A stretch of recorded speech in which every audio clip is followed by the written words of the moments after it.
உனக்கெல்லாம் படிப்பே வராதுன்னு ஒரு பையனை ஸ்கூலை விட்டு துரத்துறாங்க.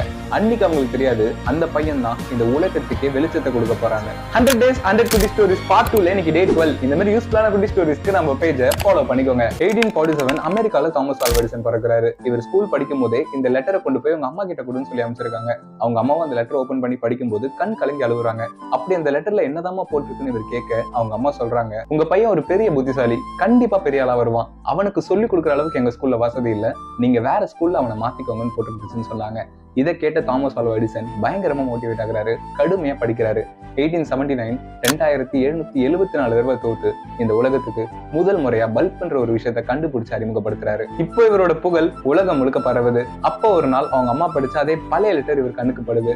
அதை ஓபன் பண்ணி படிக்க ஆரம்பிக்கிறாரு. அங்க ரியலா போட்டிருந்தது என்ன தெரியுமா, உங்க பையனுக்கு மனநல பாதிக்கப்பட்டிருக்கு, வீட்லயே வச்சு பத்திரமா பாத்துக்கோங்க, தயவு செய்து எங்க ஸ்கூலுக்கு அவனை அனுப்பிடாதீங்கன்னு சொல்லி எழுதியிருக்காங்க. இப்போ